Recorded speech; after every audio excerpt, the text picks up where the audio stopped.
Good morning, everybody. Well, I want today to compare and contrast two very different leadership styles. One, Donald Trump, and the other, Theresa May. And I'm going to ask you whether you think maybe, just maybe, our Prime Minister should take a leaf out of Donald Trump's book, or whether you think, no, he's too crass, he's too loud, he's too vulgar, but hey, is he getting things done? Now, last night, it was the annual White House Correspondents' Dinner, and this is where the press pack from Washington come into big dining room within the White House. There are always comedians, and traditionally they take the mickey out of the current president, the ex-presidents, and it's something presidents always attend. Not the Donald.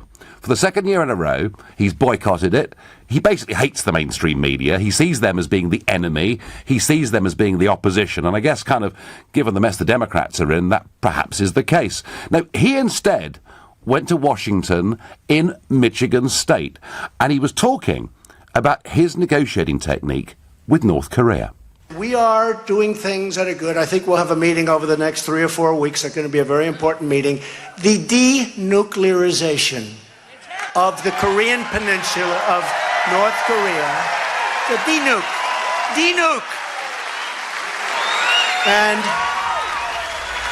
But we'll see how it goes. And again, whatever happens, happens. Look, I may go in, may not work out, I leave.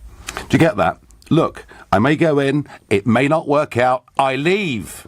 It's called the art of the deal. And he went on to talk about the European Union and his attitude towards them. With the European Union last year, it sounds so nice, the European Union. You know why? I mean, they literally did, like I said, they formed to take advantage of the United States. And I don't blame them. You know what? I don't blame them. I don't blame President Xi. I don't blame Prime Minister Abe of Japan. I don't blame the heads of these countries for taking advantage of us. I blame past presidents and past leaders of our country. Rather as I've tried never to blame everybody in Brussels, but blame the British politicians who've got us into the mess that we're currently in. But again, you see, why is Trump talking tough like that? He's talking tough because we're coming up to a deadline. He intends to impose tariffs on steel and aluminum, as they say in the States, aluminium, as we say here. That deadline's coming up, and he's talking tough. And he's saying, look, you're not letting our agricultural products in. You're putting big tariffs on our cars. It's all part of the negotiation. He wrote a book about this some years ago. It's called The Art of a Deal. And the one thing that I know from my years in business is when you have a meeting, the one thing the other person absolutely has to know is that you are prepared to walk away. Now, we had early on with Mrs. May, she parroted out the lines, one that I think I can almost claim authorship of, which was no deal is better than a bad deal. If they're not prepared to play ball, you just walk and get on with life and sort the mess out. But that now has been dropped completely. We now have a Prime Minister who frankly is absent without leave this weekend. She's nowhere to be seen, leaving the beleaguered, embattled Home Secretary Amber Rudd, who isn't just in trouble over Windrush, and I'll talk a bit more about that as the hour develops, but she's increasingly in real trouble over her European Union stance. There she was on Thursday. She was at a lobby lunch in Westminster, and she couldn't say emphatically that we would leave the customs union. And today, the Sunday Times say Rudd teeters as leaked papers show she backs plan to water down Brexit. Basically, she's backing a plan that would give EU nationals preferential treatment in terms of coming to this country over people from the rest of the world. And if you remember the big referendum debate about immigration, it was that we should treat people equally regardless where they come from. So I'm asking you this morning, do you think Prime Minister May needs to take a leaf out of Trump's negotiating book? And if you think, no, Mrs. May's handling this all absolutely fine, we're going to get a good deal with the EU, then call me on 0345 6060 973. Or maybe you think, do you know what? She needs to find a backbone. Trump has proved with this remarkable few days in North Korea that sometimes, if you stand up tough to bullies, things can start to go your way, in which case text to 84850. Or maybe you think there's another approach somewhere that I'm missing in all of this, in which case tweet using the hashtag Farage and LBC at LBC, and of course watch us on Facebook. We're live here in the London studio, and you can comment there too. And the news overnight from Korea is quite extraordinary. We saw that remarkable meeting of the two leaders take place on Friday. And yeah, I know, there have been attempts at this before, two major attempts at North and South Korea coming together, but nothing quite on this scale. And today we hear, now, whether you believe it or not, I don't know, but we hear that North Korea plans to shut its nuclear testing site in May and reveal that process to the outside world. And that is what we're being told by the South Korean government.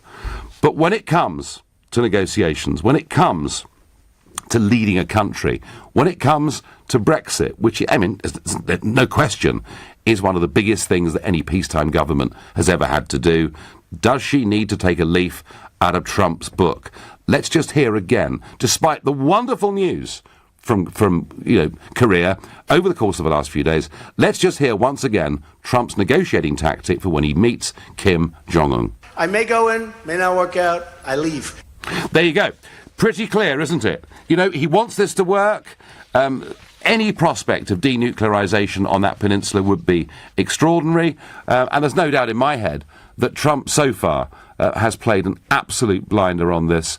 Those Korean leaders would not have met without Trump raising this issue and, let's be fair, without China deciding it too at last had to do something. And China did. What's China done? It's made the sanctions so tough on North Korea that part of the reason that Kim is being as pleasant as he is and nice as he is his country, frankly, is on the verge of economic collapse and perhaps even starvation. So I do think this achievement by Trump is quite extraordinary. I kind of half joked on the midweek show a few days ago that maybe Trump could be in line for a Nobel Peace Prize, and that led to a fair bit of reaction on Twitter and elsewhere. But Obama got the Peace Prize. Obama was given the Peace Prize before he did anything on the basis of what he might do. Well, Trump is actually genuinely trying to denuclearize the Korean peninsula. And since I said that, I've noticed one or two commentators in this country and in America saying much the same thing. Could Trump be up for a Nobel Peace Prize? Well, I can't see it. And I'm afraid that many commentators still today don't want to credit Trump with what is going on. But hey, does Mrs May need to be more Trump-like, or am I completely missing the point? 0345 6060 973. Let's go to Mark in Palmer's Green. Good morning, Mark. Oh, good morning, Nigel. So, well, you're obviously a very good friend of Donald Trump, yeah? I confess that, Mark. Yes. Yes. Okay. Could you ask him ever so nicely? And I know he's a very, very busy man. But could you ask him to come over and sort Brexit out for us? Well, I think the trouble is, Mark, that when the President talks about the European Union and Brussels and the European Commission, he does so in such a way, he almost makes me sound like Ken Clarke and a Europhile. But hey, maybe that's what we need, Mark. I think so. Because this. I mean, I gave my vote to this government. I gave my vote for the first time to the Tories to get this done. And Brexit means Brexit, Mark. Remember, Brexit means Brexit. Yeah, Brexit means Brexit. But do you know what? I think one of the most unbelievable things is that I think Brexit is now in the hands of 10 to 12 sore losers on the backbench, on the Tory backbench. Mark, it's not in the I think there's a few more people involved than that. I get your point about parliamentary arithmetic, but there's a piece out today, Mark, in the Sunday Times, and it's written by Richard Tice and John Longworth, and they head up Leave Means Leave, and I guess their most prominent key player is Jacob Rees-Mogg, and they're basically saying that what Theresa May has done, even more than being in thrall to 10 or 12 backbenchers, is she's allowed the civil service to lead these negotiations. And, of course, the civil service don't support Brexit at all.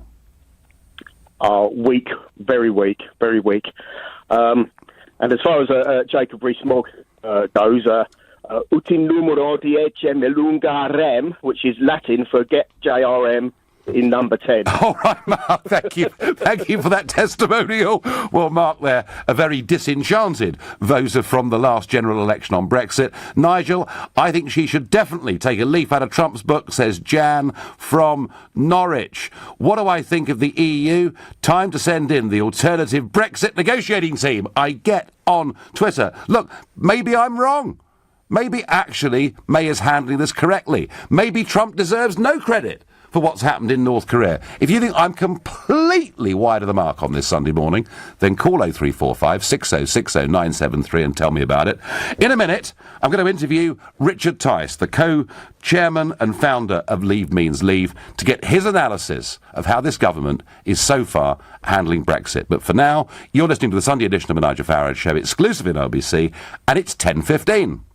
It's bad luck for all you lefty snowflakes out there today, because it's going to be a change of tone. This Monday, Ring Rees-Mogg returns to Nick Ferrari at breakfast, only on LBC. Long-term British residents who've been incorrectly identified as illegal immigrants. Where do you stand on that, Mr. Rees-Mogg? It's absolutely dreadful that these people are as British as you and I are, and it's really extraordinary that the Home Office is coming out with this ghastly bureaucratic guff. Put your questions to Jacob Rees-Mogg with Nick Ferrari at breakfast, this Monday morning from 9 on LBC. Word in the woods is that 3 little pigs are looking to sell their homes quick. They seem to be in a spot of bother with the big bad wolf called Rick. Come out, little piggies! So they spoke to the friendly team at Property Rescue, who can offer a guaranteed sale in as little as 48 hours at a fair price and a cash advance if you need one. Fast forward to living happily ever after. Visit propertyrescue.co.uk. Property Rescue. Fast forward to sold. The Oak Furnitureland end-of-month price drop must end Sunday. Freshen up your home this spring with a fantastic choice of stylish 100% solid hardwood collections for every room. With rustic oak, modern natural oak and shabby chic designs. Go online now to find a store near you. Hurry! Price drop must end Sunday. Winston Wolf here. Now listen up. It's a beautiful morning. You wake up, look outside, and see your precious car gleaming in the sun. And then you see one nasty dent on the side. Some bozo's bad driving has ruined your pink paint job. You're furious. That's when you thank your lucky stars you're with Direct Line. Unlike with other insurers, you won't lose your no-claim discount when you claim it's not your fault. Hit while parked? Your no-claim discount is safe. Can your motor insurance do that? With comprehensive cover as standard. Excesses apply. Underwritten by UK Insurance Limited. The Mail on Sunday is Britain's best read Sunday paper. And this weekend in life, our inspirational lifestyle supplement. Don't miss the diet everyone's talking about. Dr. Michael Mosley's new 5-2 diet plan. I've improved the diet that's helped so many people lose weight to make it easier and healthier than ever. You could lose up to 2 stone in just 12 weeks. Watch the weight drop off with brand new recipes and tips each week. Dr. Mosley's new 5-2 diet plan. Exclusively inside this weekend's Mail on Sunday. Ella's one-handed stir-fry. My friends used to say when you have your first kid, you'll always have your hands full. I had triplets, so I've had to learn to do everything one-handed. I have mastered the stir-fry. I take fresh veg, pork marinated in hoisin, and noodles, then stir it all into a wok. It's delicious enough to have again and again, and simple enough to do while I'm playing peekaboo. Give your pork stir-fry extra zing with our hoisin and ginger marinade. Food Love Stories, brought to you by Tesco.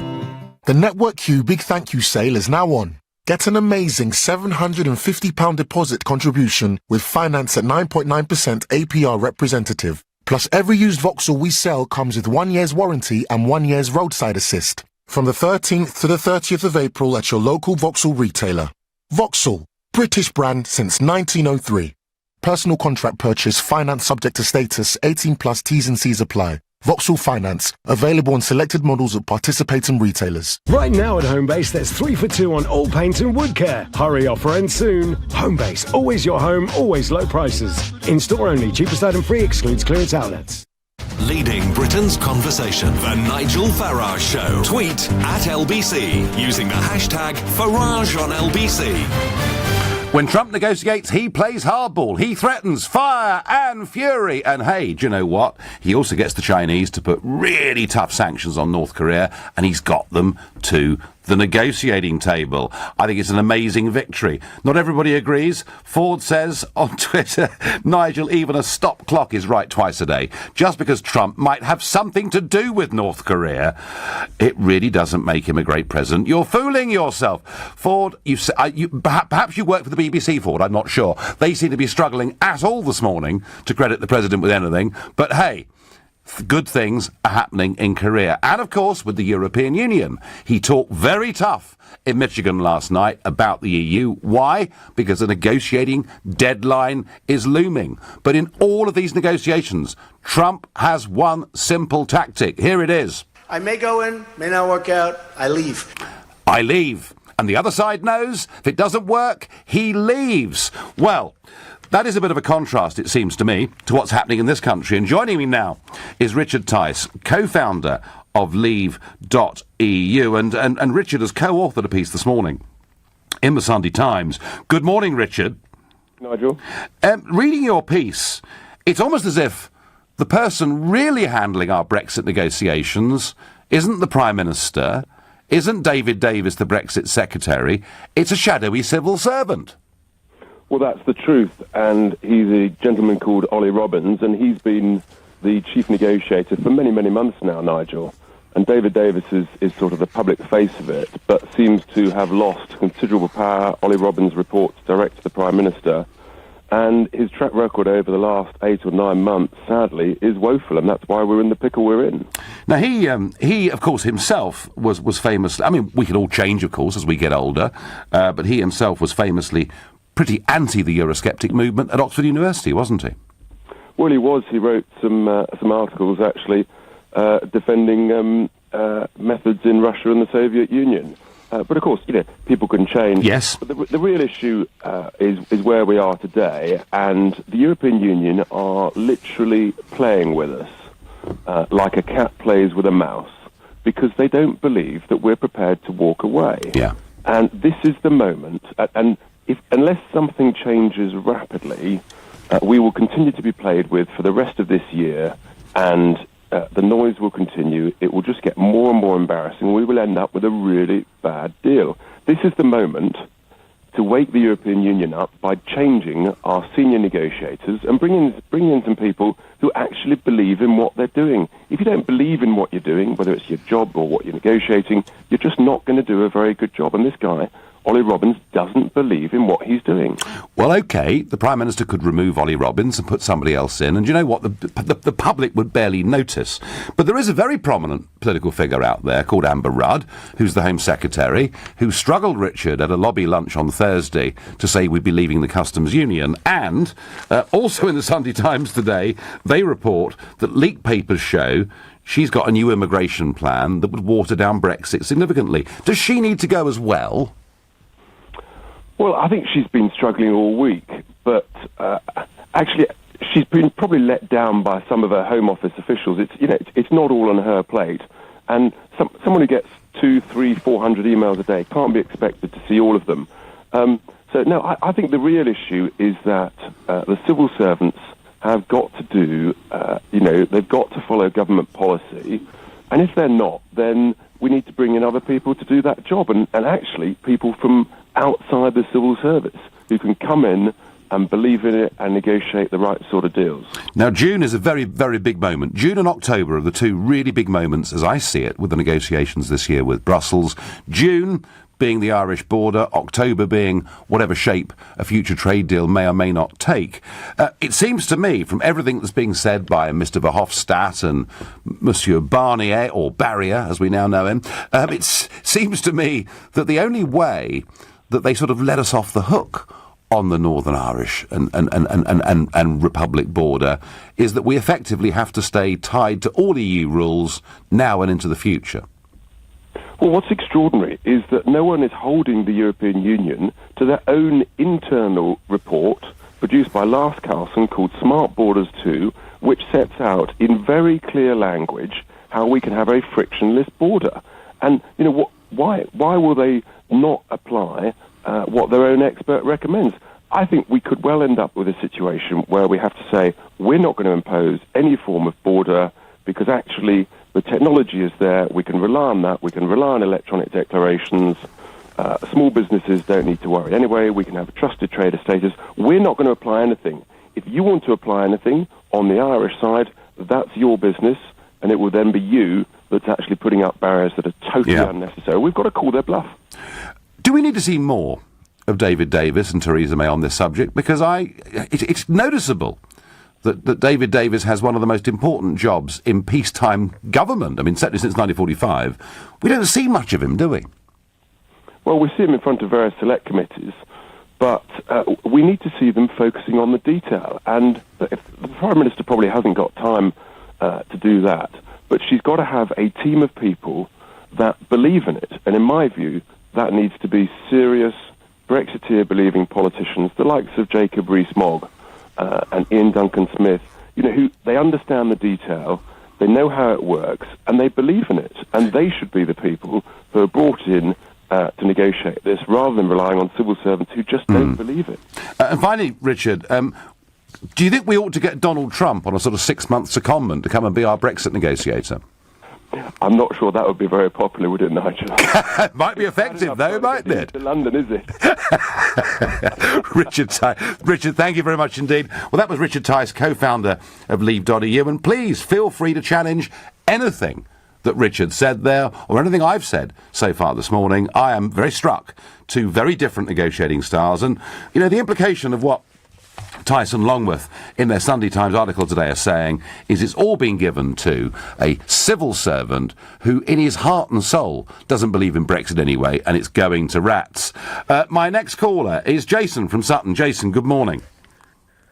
Good morning to you, Nigel. Can you not see the irony in the Leave argument and the Brexiteers now? Go on. It's just getting silly. Richard Tice, the whole point of Brexit, from your perspective, was to take back control of our borders. And you've got the chair of Leave Means Leave saying, no, we're not going to put up any border whatsoever in Ireland. Anybody can come Jason. and go as they please. It's all electronic. And Jason. There is a difference between Ireland and our relationship with every other country in Europe. And you know that. We have had, for the best part of a century, a common travel area with Ireland. So we're going to allow goods and people to come back and forth in Northern Ireland and from Northern Ireland into Wales and the northwest of the UK. That's not taking back control. Richard Tice specifically said we're not going to have a land border with the European Union. If the EU want to put one up, then let them. Well, and that's because he's arguing what the European Parliament argued about a year ago in their report.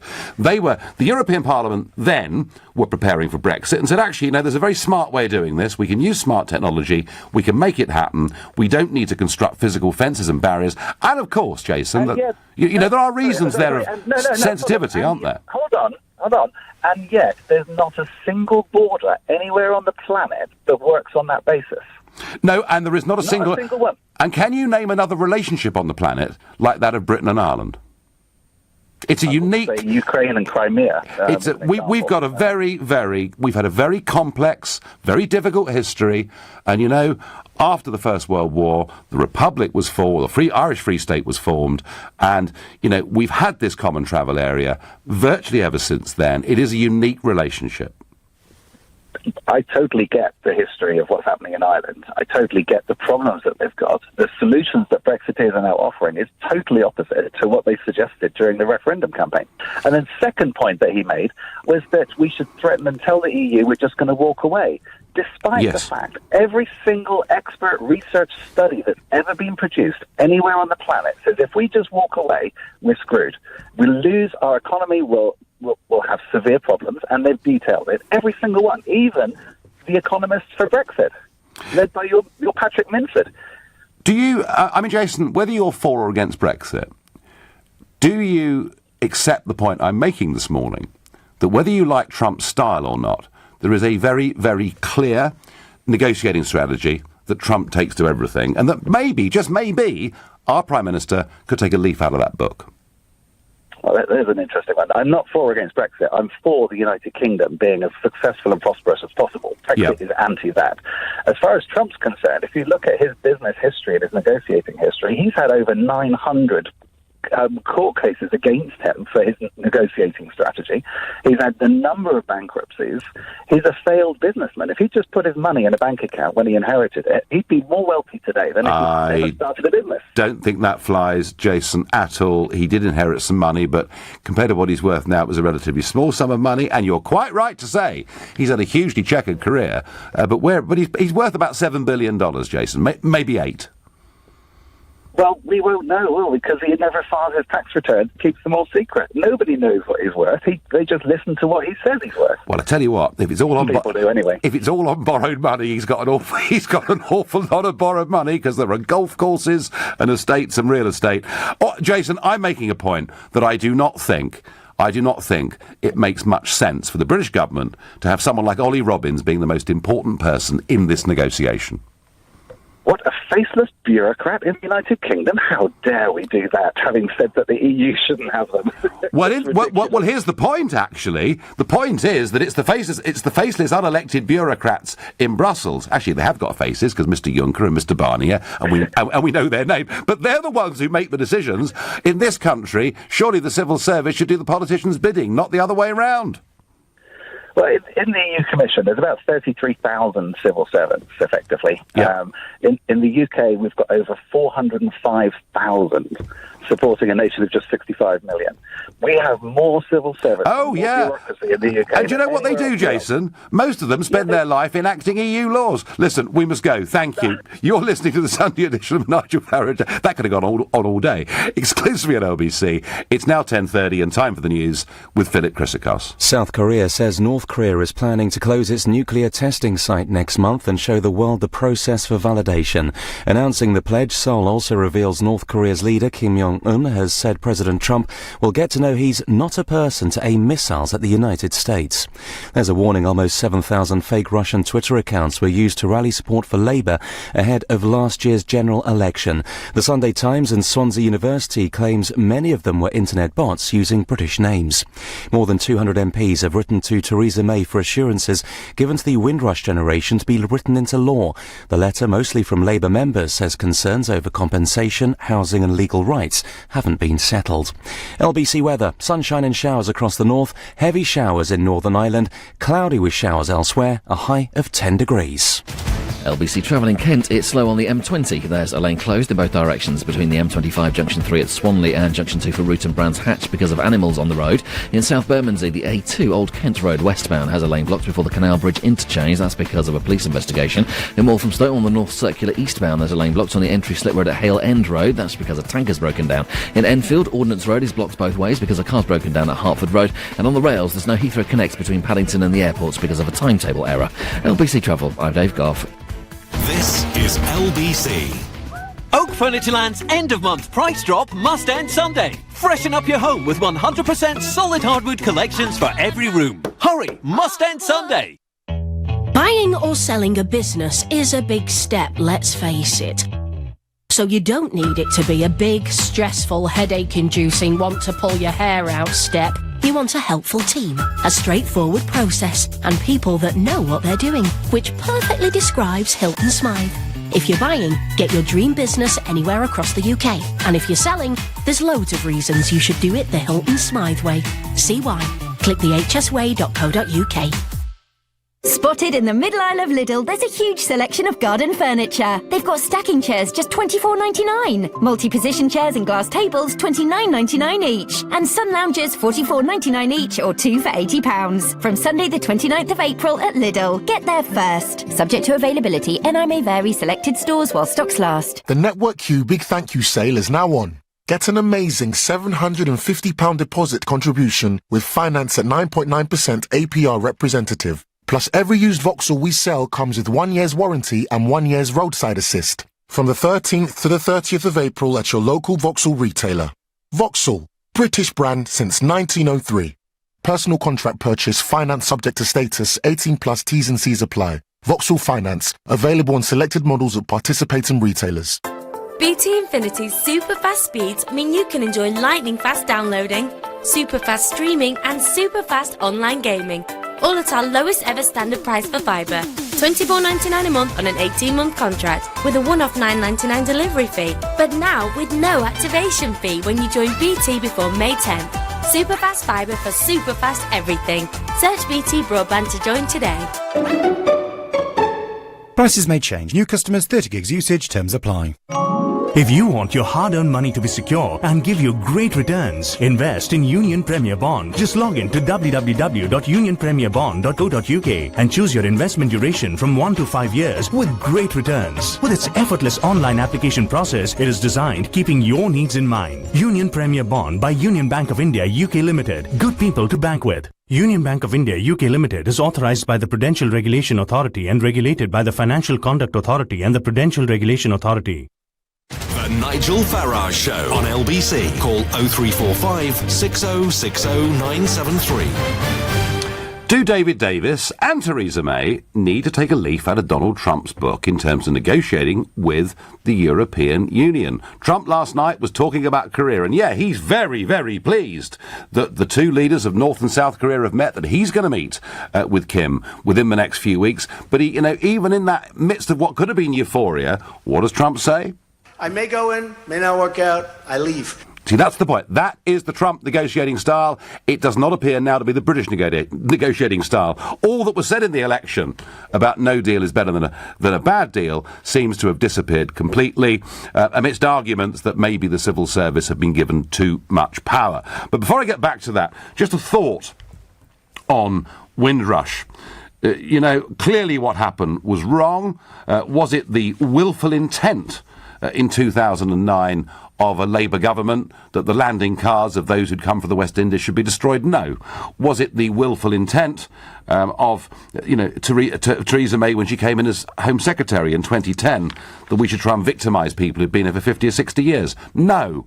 Of course it wasn't. There clearly has been a huge admin mistake. But that's now got conflated with the wider issue of illegal immigrants being in the country. And when Amber Rudd is asked, were there targets for getting rid of illegal immigrants? Oh, no, she says, as if to say, well, if I said there was, we'd look horrid and nasty.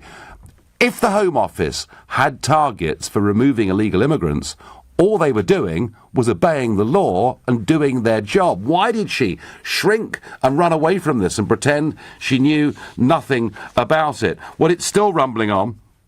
Perhaps not wholly surprisingly, London's Mayor Sadiq Khan has said overnight that it beggars belief that she did not know what was going on in her own department, and basically he's saying she needs to go. And really unhelpfully, I think, Communities Secretary, Cabinet Member Sajid Javid, whose own parents came to this country from Pakistan back in the 1960s, said his first reaction when he heard that people were being wrongly threatened with deportation was that it could have been his own family.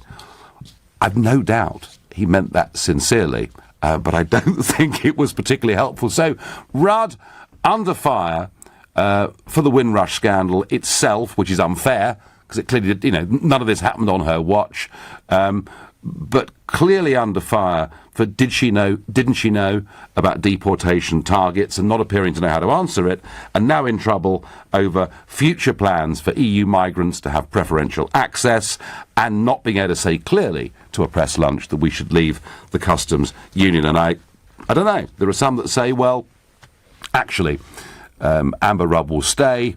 She's there. She's the human shield for the Prime Minister. After all, the Prime Minister was the Home Secretary, the longest-serving Home Secretary in 150 years, and some think she's in a very strong position because of that.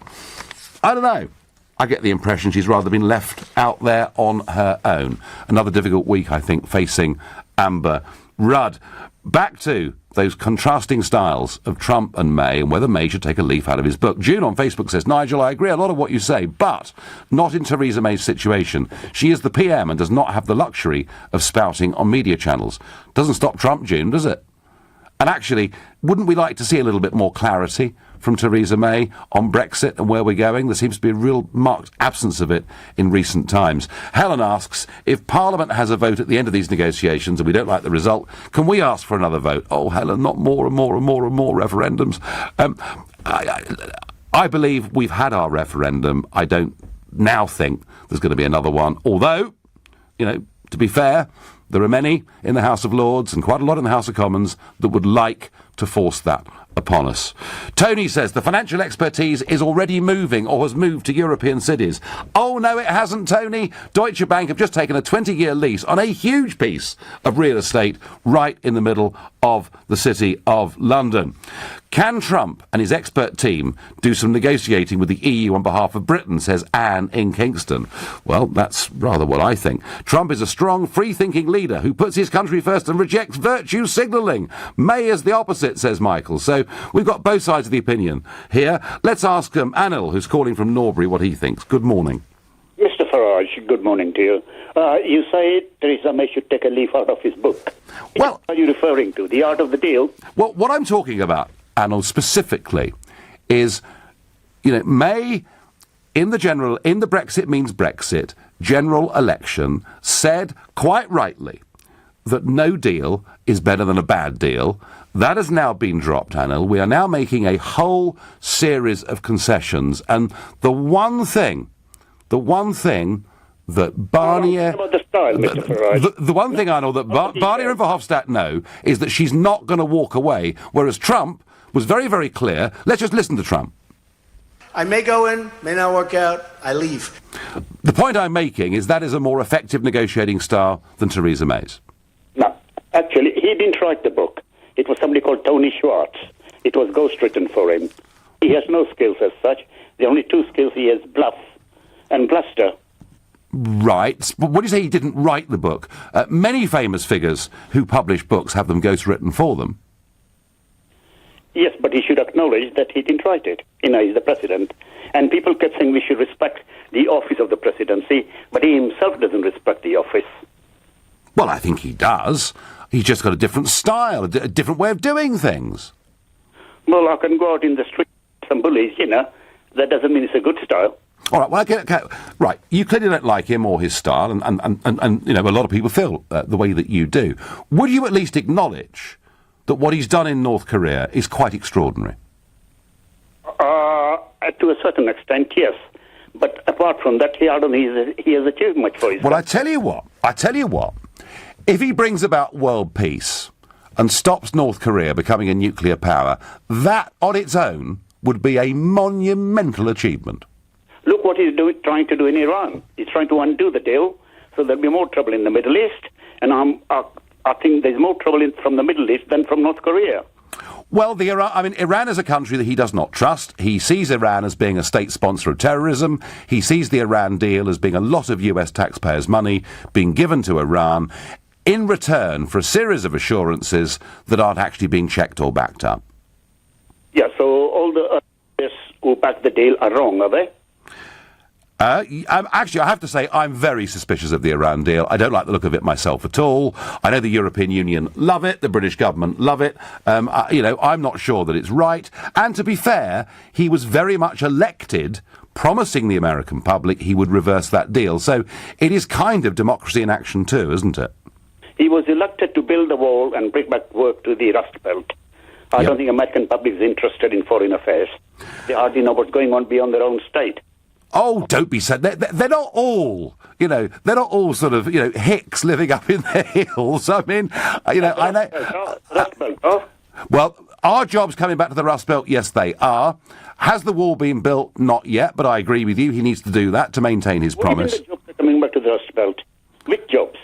Oh, if you look at job creation in those Midwestern states where he won with such tiny majorities, but where he won with tiny majorities in areas where Hillary thought she would win, jobs and money are coming back to America. And whichever way you cut this, the American economy is growing at 3.1% per year. In some states, is as high as 4.5%. Now, you could argue he inherited a good economy, but on that side of it, he's doing pretty well. I mean, the only alteration he has made is tax cuts for the rich. I mean, how does that affect the jobs within 1 year? Huge numbers. And actually, if you're a rich person living in New York, there's almost no tax cut at all because of the way it writes off against local state taxes. And what you've seen are big corporations now promising huge numbers of new jobs, giving bonuses to workers on huge scale. Anil, you and I not going to agree on this. I thank you. Let's go to Kumar in Ealing. Good morning, Kumar. Good morning, sir. Great privilege to talk to you, since you're probably one of the two best politicians of the last 25 years. Oh, gosh. What we know about Trump and Korea is the following. Now, if you accept that Kim is a megalomaniac and a dictator and an ego to... You really think that sort of man is going to cower to the belligerent rhetoric of Trump? I don't think so. And clearly you don't know Korean psyche. The truth of the matter is that the reason why Kim came to the negotiating table on Friday in a historic agreement was because he had been read the Riot Act a month earlier by Xi Jinping. And the reason Xi Jinping read him the Riot Act is that Trump accidentally, and this is where I credit Trump 10% credit, but 90% goes to Xi Jinping, because Trump had stumbled upon Xi Jinping's Achilles heel, which is trade tariffs. And that's, given that the Chinese economy has fallen from 10% 10 years ago during the Olympics to 6.3% now, clearly a 40% decline is massive, and he can't afford for a further decline. Now, what do we know about Trump? We know that he's debased the political debate with the terms of fake news and calling people lying, cheating, lying, crooked, etc., which, thank God, we don't have in this country. And I think when I've seen debates with you, you've always been polite to people, and people, for the most part, been polite to you. The other thing we know about Trump is a pathological liar. And we found out this week he used to use an alter ego called John Barron and John Miller, trying to bump up his net worth. And he is so insecure that he has to put on a fake personality and call journalists and say he's worth more than he is. The other thing we know, that as a businessman, it's a total myth, because it takes a real skill to lose $1 billion, I would have thought, in a month. Kumar, the one thing he is an extraordinarily good salesman, and he has proved on some big real estate deals that he's done that he can be highly effective as well. And on the Korean thing, and this is perhaps key. This is perhaps key to negotiating South Kumar. Just have a listen to South Korea's foreign minister telling a CNN correspondent on Friday what she thought. Clearly, credit goes to President Trump. He's been determined to come to grips with this from day one. Now, that is the foreign minister of South Korea. And you're right, though. He put the squeeze on China. China acted. China has put, really tough sanctions on, and that's what's got Kim to the table. It's a combination of the two, but Trump was the catalyst for this. Go on. May I respond just briefly? I promise to be brief. You see my statements on point. First of all, she's the foreign minister of South Korea. What do you think she's going to say? It's like Mandy Reese Davis. She would say that, wouldn't she? Get real. Please get real. But you say he's a salesman. I say he's a con man, because he claimed his net worth was higher than it was, claiming that he'd inherited so much property from his father. He hadn't. He only inherited his property from his father in 1999. We're going back to the 80s when he was trying to get into the Forbes rich list. So he's a total, and it should have been Art of the Dodgy Deal. Tony Schwartz has said himself, I should have renamed it the Art of the Dodgy Deal. Can you say, Kumar, just to sort of finish off this, and we understand your position, and you've got a lot of passion on this, can you say anything good about Trump as president? Sure, absolutely. He's a very brilliant con man, and he's based. And that's why you two are peas in a pod. You deserve each other. Well, that's very sweet of you, and a very, very happy Family Sunday to you as well, Kumar. You're listening to the Sunday edition of the Nigel Farage Show, exclusively on LBC. It's 10:47. This is LBC. All next week, with the Open University, LBC will be carrying out a special report into adult learning and how it can change people's lives for the better. We'll be spending the week lifting the lid on the Open University, finding out what it's like to study, how everyone can learn while still earning, and how gaining new qualifications can help bring life and social change. All next week with the Open University and LBC. The Mail on Sunday is Britain's best read Sunday paper. And this weekend in life, our inspirational lifestyle supplement. Don't miss the diet everyone's talking about. Dr. Michael Mosley's new 5-2 diet plan. I've improved the diet that's helped so many people lose weight to make it easier and healthier than ever. You could lose up to 2 stone in just 12 weeks. Watch the weight drop off with brand new recipes and tips each week. Dr. Mosley's new 5-2 diet plan. Exclusively inside this weekend's Mail on Sunday. Hey, getting your outdoor space set for summer? B&Q's new and exclusive rural collection has got it covered, featuring stylish, highly durable wooden furniture from just £97 and must-have accessories from just £7. It's made for relaxing and impressing guests. So for beautiful garden furniture, you can do it when you B&Q it. The Network Q Big Thank You sale is now on. Get an amazing £750 deposit contribution with finance at 9.9% APR representative. Plus, every used Vauxhall we sell comes with 1 year's warranty and 1 year's roadside assist. From the 13th to the 30th of April at your local Vauxhall retailer.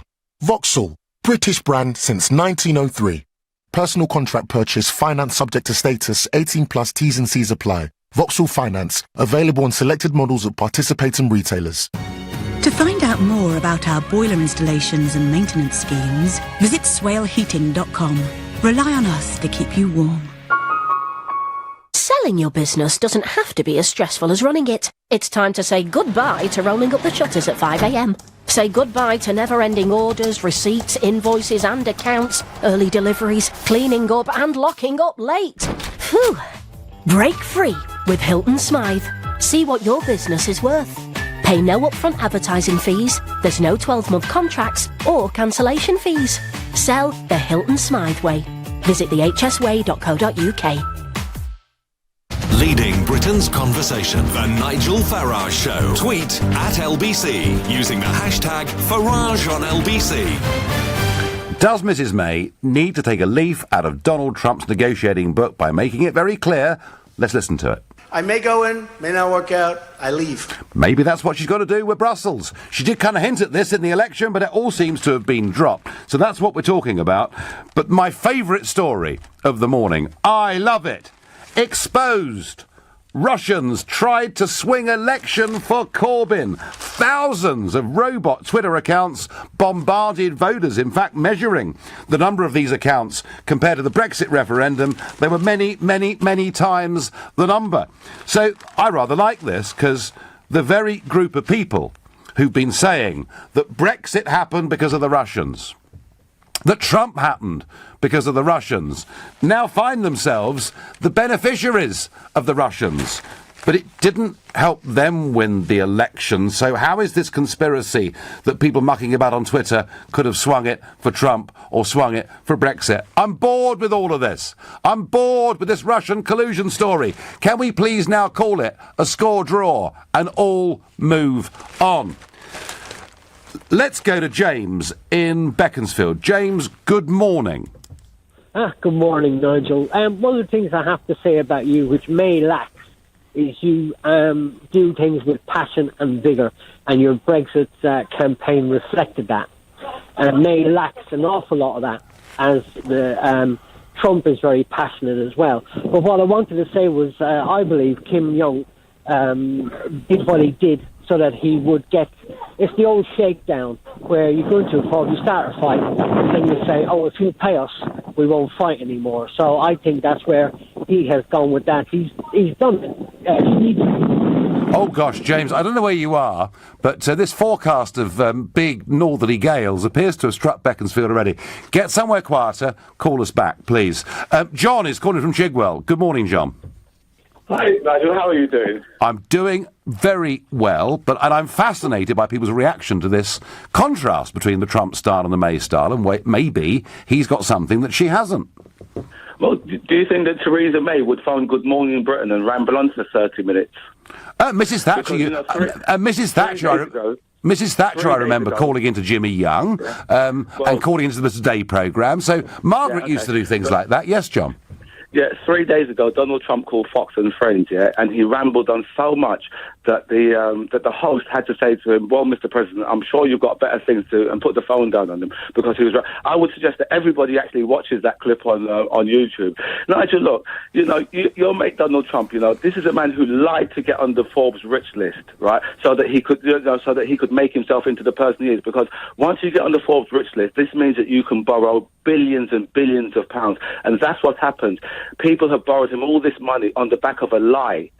If you think that Mr. Kim, right, is going to be outsmarted by Donald Trump. You've got another thing coming. The only reason why Mr. Kim is meeting with Donald Trump is because he doesn't have a mountain to fire his little rockets from anymore. Right? Do you know, John, when Obama was president, yep. rather than facing up to the increasing threat to the world of North Korea, with that regime developing its nuclear ambitions, what Obama chose to do was to hide away from it and do nothing. When Trump came to power and looked at this, he could have done exactly the same thing. He said, no, this is a genuine threat, not just to America, but to Japan and to many other parts of the world, and I'm going to do something about it. And he talked tough. He persuaded the Chinese to do it. And John, you know, you can dislike his style, you can be against his sort of bravado, and you may be right when you say that he's over-egged his CV at times. Well, there aren't many in the world that haven't done that at some point in their lives. But you know, but John, I think that by talking tough, he's managed to get Kim to the negotiating table. And even if Kim is not wholly sincere, isn't that a good thing? You know, look. What I think that Donald Trump should do, is he should mind his own business from other countries and think about the thousands of Americans who are killed every year by guns in his country. That would be a better take-up of his time to ban guns in this country, because you said how strong he is. Yeah. And look, it would take a very strong president, to come along. Right, and to come along and take on the gun lobby. Why doesn't he do that? Because there's thousands of Americans being killed. I know, and forget the. Actually, John, there are more Americans being killed by obesity every year than are being killed by guns. There are lots of things presidents could do, but he's done something good here, I believe. John, I thank you. Joy says, and I agree with this totally. Message on Facebook. Joy says, where on earth is the PM at this crucial time? Both she and Amber Rudd should be sacked. Well, I agree with the first bit. Where is the PM at this crucial time? Hazel says, I think PM May must be giving Amber Rudd advice. OK, pretty sarcastic there from Hazel. Mike is calling from where? Mike, does the Prime Minister need to learn a thing or two from the Trump philosophy, which is you walk in being prepared to walk away? Absolutely. And I think if that had been the attitude from the outset, we would have been a lot further down the road to breaking free from the EU than we are now. I think that the attitude from the EU has been all along to dangle a carrot in front of us, but they've been taking, and we've already conceded far too much. And I can tell you what really terrifies me about this whole situation is that our government is choosing to disregard the impacts of the immigration has had on this country, uncontrolled levels of immigration. They disregard the housing crisis. Wow, Mike, you're speaking on the Sunday when Boris Johnson is proposing an amnesty for up to 700,000 illegal immigrants, when the Home Secretary Amber Rudd, according to this leaked report, is looking at continuing to give EU nationals increased access. And it looks, Mike, although this government intends to do almost nothing about the subject. Well, all I can say is that one of the main reasons for your success was not the situation with regard to, it wasn't immigrant bashing, it was trying to make people aware of the impact that uncontrolled levels of immigration have had on this country and are continuing to have.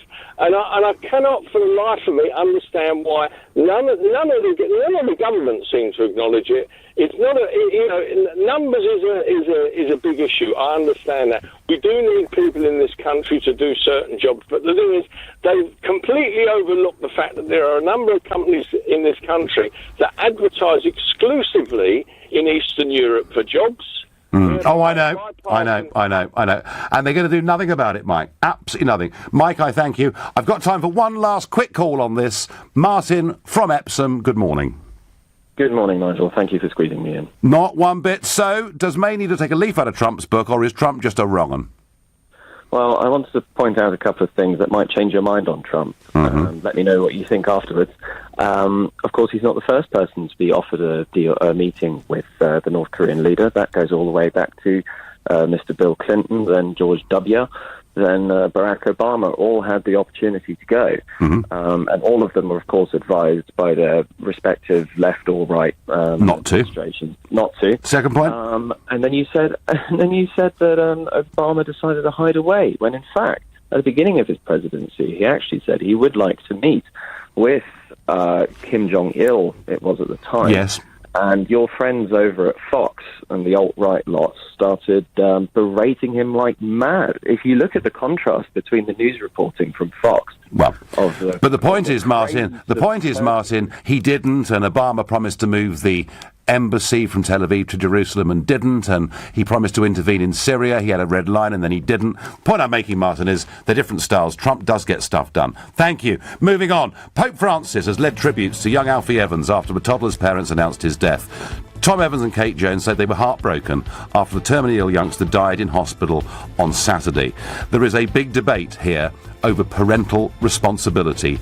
Who should have the say over a terminally ill child? And if you think doctors are best equipped to make all those decisions, call 0345 6060 973, or perhaps like me, you think parents have a right over their child's final days, text to 84850, or maybe you're happy that the courts banned little Alfie from going to Italy to receiving other treatment, in which case tweet using the hashtag Farage and LBC at LBC. Watch us on Facebook. We're live from London next.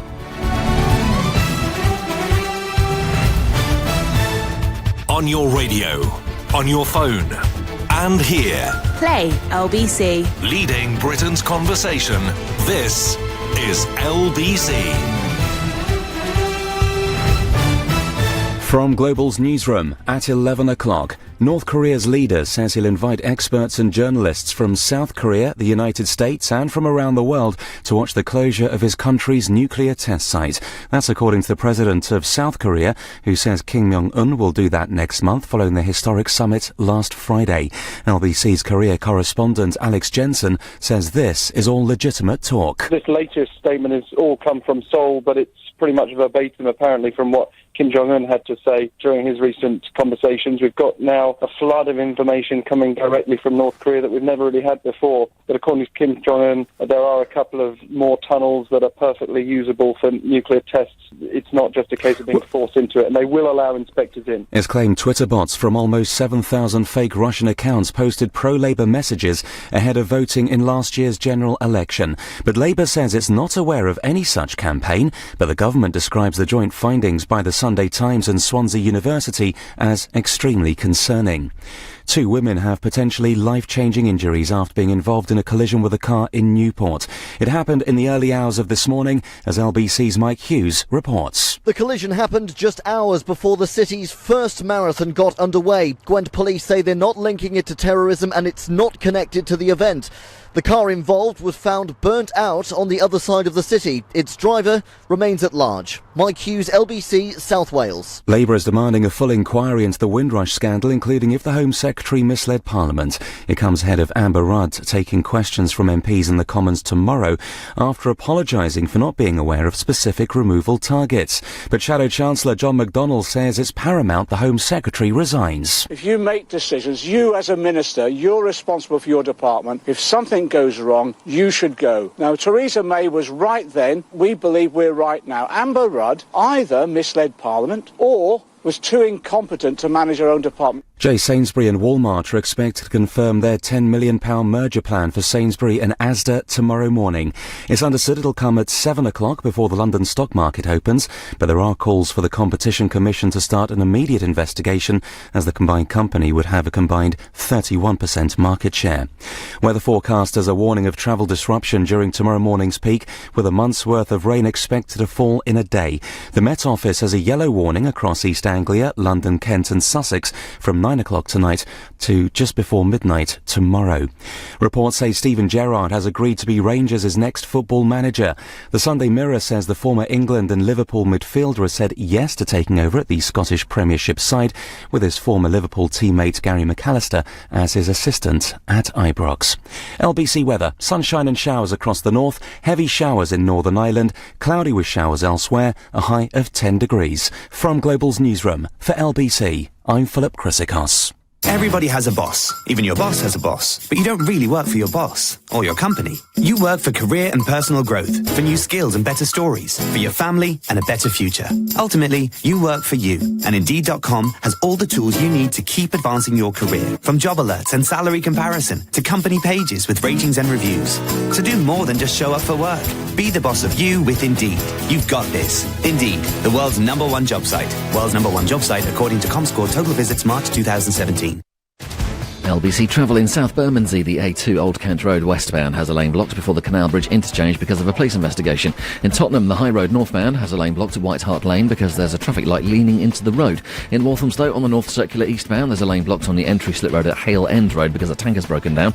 And on the Tube, engineering work means the entire Circle line is suspended today. There's also no district line between High Street, Kensington and Edgware Road, no Hammersmith and City line between Hammersmith and Moorgate, and no Metropolitan line between Wembley Park and Aldgate. LBC Travel, I'm Dave Goff. This is LBC from Global, leading Britain's conversation. The Nigel Farage Show.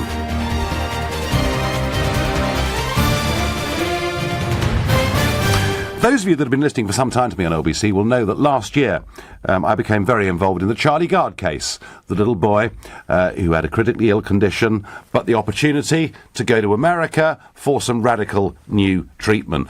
Absolutely no guarantee that that treatment would have worked, but that was very much what the parents wanted to do. No cost to the state, the cost of the flights, the treatment, everything was covered, but doctors, the medical profession, politicians, the courts, all got together. The establishment got together to say, no, the final decision of the doctors in this country, that is it. Charlie Gard can't go to America. And Donald Trump tweeted about it. The Vice President tweeted about it. And indeed, after Charlie Gard died, in fact, Vice President Pence did meet the parents. Well, we've had this week, we've had the Alfie Evans case. A similar case in many ways. Little boy, 23 months old, with a very rare condition. Doctors in this country deciding there was nothing more that could be done.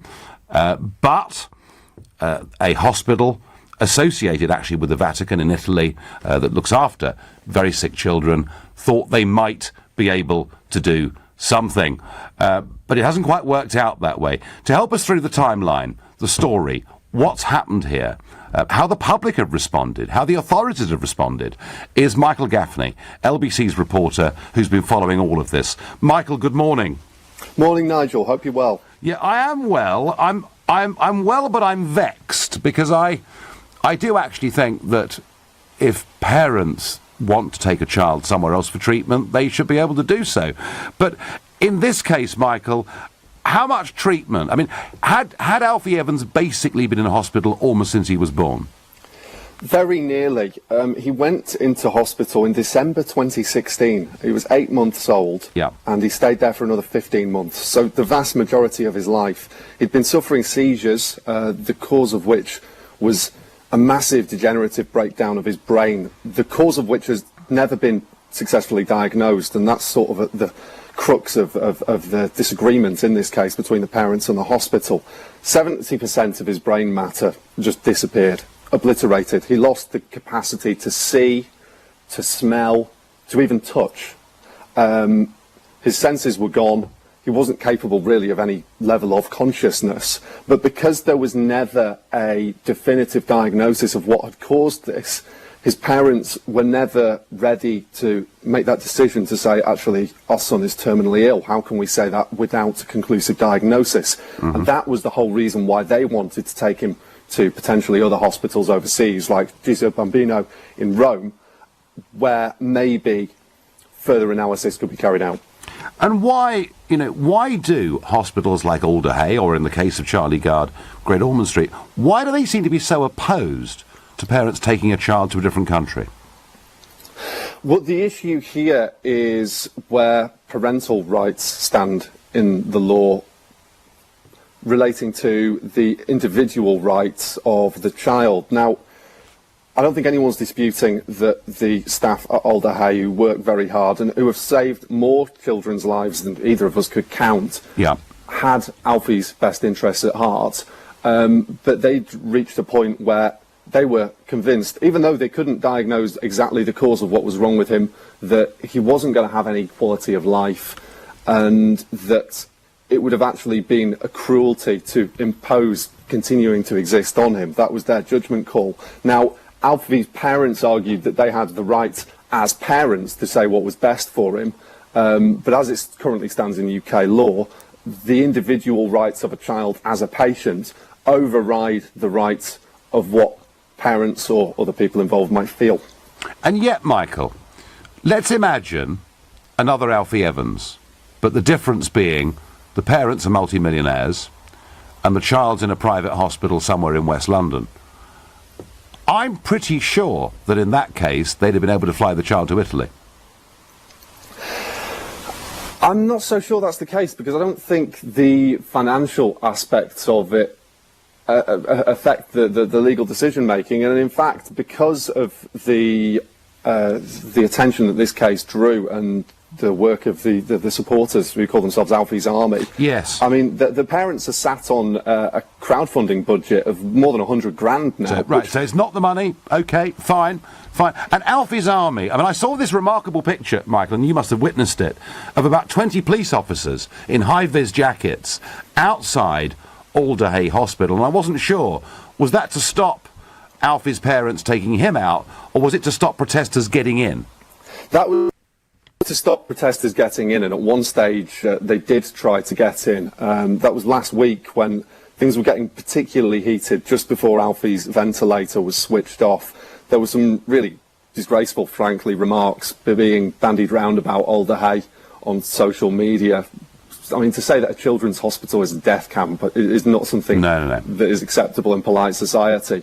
And yeah, the majority of the protesters who gathered outside the hospital were peaceful and followed the instructions to be peaceful and to be respectful, which the family, to their credit, consistently put out.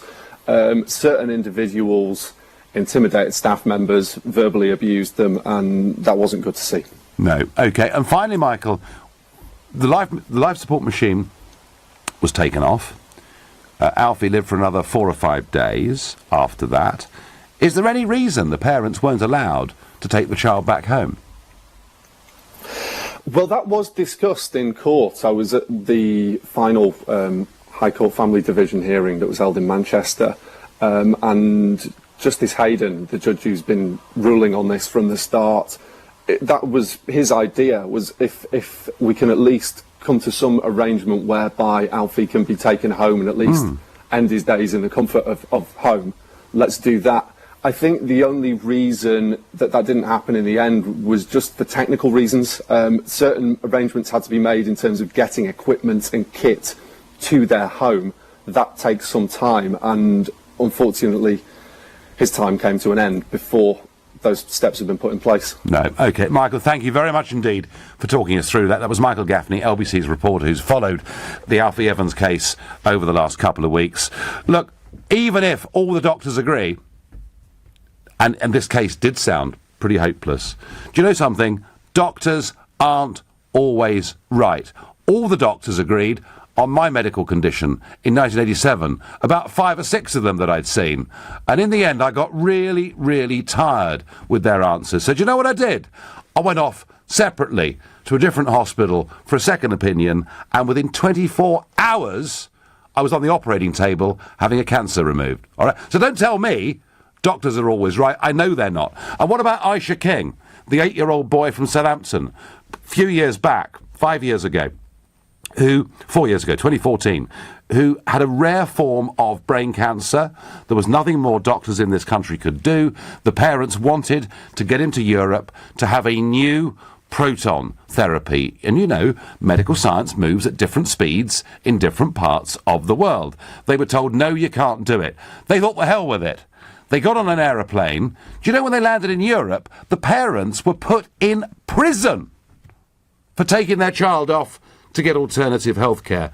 As the father said, we feel we're being treated like terrorists. In the end, the child, Aisha King, got the treatment, and 4 years on, the child is still alive. Doctors aren't always right. But even if they are right, ultimately, who owns our children? Is it us, or is it the state? And in this case, very clearly, it appears to be the state, and I believe that to be wrong. And I've seen with this Alfie Evans case, the establishment clubbed together in the most extraordinary way. The Pope, the Pope had met the father, a private jet was laid on, it would have been a 2-hour flight to Rome to receive treatment. That may or may not have worked, but I put it to you, any of you out there that have ever been a parent, if you had a sick child, you would want to do everything you humanly could to help that child. And if that's denied to you, that is a very cruel thing to do to those parents for all the rest of the years to come. That's how I feel about it. Let me know what you think. If you think I'm wrong, call me on 0345 6060973. Maybe you think I'm right, and parental responsibility means a new law is needed in this country. A new law. Just as in America, they have what's called a try-anything law that allows parents to do this. Maybe you think we need that, in which case, text to 84850. Any other comments you've got, tweet using the hashtag Farage and LBC at LBC, and you can watch us on Facebook and comment there too on this very, very emotive case. You're listening to the Sunday edition of the Nigel Farage Show, exclusively on LBC. It's 11:14. Sheila Fogarty, Monday to Friday from 1 p.m. We don't want a country, do we, where there's people who are chomping at the bit to be educated, to live in this country, to put down roots in this country and contribute. We don't want that whole stratum of people to be living under the cosh that is the Home Office, do we? Leading Britain's conversation. This is LBC. At Boots Opticians, we're here to help you discover a stylish new look for less. We've got thousands of frames to choose from, so speak to us and together we'll find the perfect pair for you. In fact, with 2 pairs from £75, why stop at just one?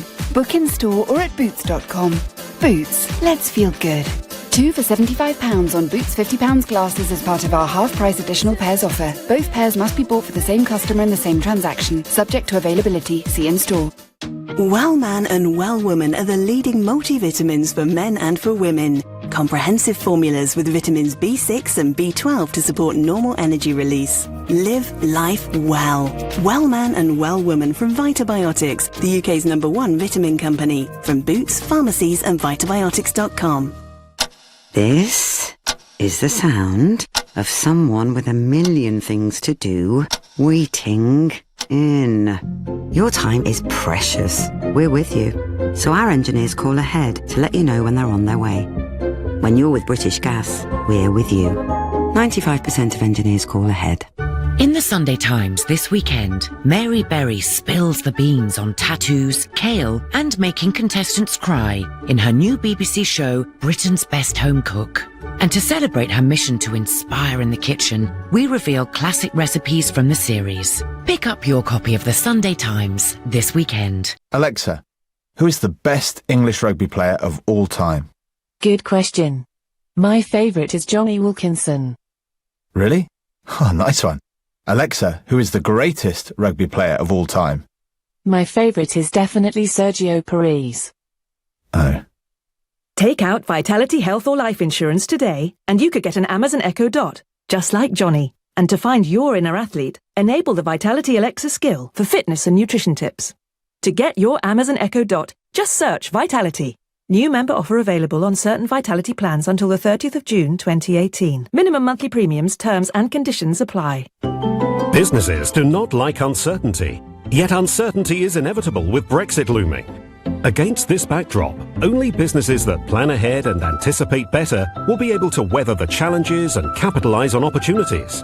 At Barnes Rofe, we'll help you get ready with detailed budgets and forecasts so that you're better equipped to deal with the uncertainties ahead.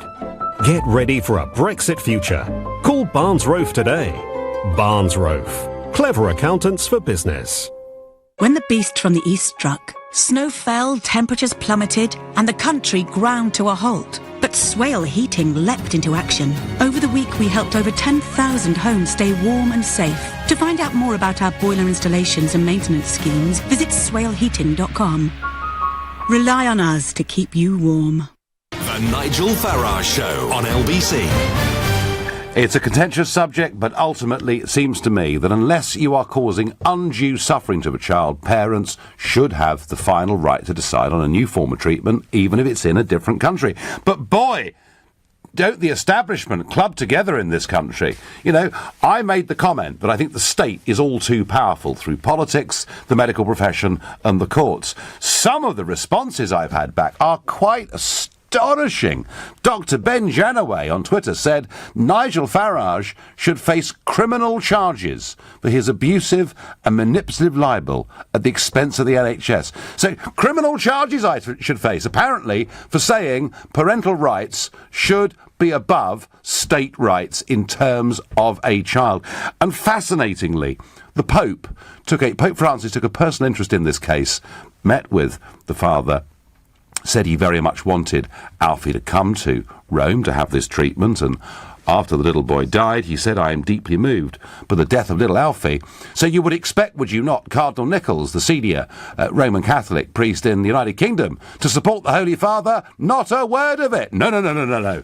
In Britain, the establishment club together. I find the whole thing quite remarkable. I think we need a change in the law. I think the Americans with a try-anything law have got this right. That is my view. Richard is calling from Hackney. Good morning, Richard. Good morning, Nigel. Good morning. So, is it right that the state can make a decision that the child should not go somewhere else for treatment? I think that parents should have the option, as anyone should have the option about what they should do with their own, future, I guess, in terms of medicine. My feeling is that there is a restriction to do with money. The financial industry, the medical industry, the pharmaceutical industry is the most lucrative industry, or one of the most lucrative industries in the world. They have to protect their income, essentially. The three forms of cancer. We were just talking about cancer earlier, so I'm kind of going to go along that line at the moment. The three treatments for cancer is chemotherapy, radiation, and surgery. And if one person comes up with a treatment that's more effective than those, all of those billions of pounds that are pumped into the pharmaceutical companies to research drug therapies for that condition will be moved away and be directed towards one person. They cannot let somebody else, another organisation, doesn't matter where they are, treat cancer in a way that's more effective. So it's the vested interest, Richard. That's the argument you're making. I believe so. Yeah, no, I'm listen, all through the history of humankind, progress gets stopped by vested interests, One of the reasons Wilberforce took 25 years to abolish slavery wasn't because people didn't agree with him morally, but the vested interests that were making money out of it didn't want it to happen. And, if you were making vast amounts of money from a drug, you'd be very loath to accept something new would come along. But, Richard, how would you feel if you were these parents and you'd been offered and the chance to get a private jet straight to Rome to get this treatment and that had been denied to you? Isn't that just wrong? It's wrong. There's no reason why. If a treatment doesn't have any side effects and it's not going to be harmful, and they've been denied any further treatment by the medical profession here, why can they not go and seek the treatment? Absolutely. Does the law need to change? It does need to change, but we need to work out who the law is, who are the people making this law, and I bet you that the government organisation in charge of it are in bed with the pharmaceutical companies, are in fact part of a conveyor belt that, people work for the pharmaceutical companies, they then go and work for Richard, you sound like President Trump. Because this is the sort of criticism that Trump lays at the pharmaceutical industries and the costs charged for. Even he as a president can't change it. So there's obviously something. Yeah, no, you make the point very well. Thank you very much indeed. No, thank you. Nigel, parents don't have a right to cause suffering to a child after a judge hears medical evidence to say that this will happen, says Gary. Gary, look, I do understand this. If the parents are making a choice that would put the child through huge, unnecessary extra suffering, I do understand that. I'm just not quite sure I heard that argument in this case. It would have been a 2-hour flight, but I understand the point you make. Look, this is not easy either way. Ultimately, it's who owns our kids? Do we as parents own our kids, or does the state own our kids? That, to me, is the debate. Jackie is calling from Greenwich. Good morning, Jackie. Hello, Nigel.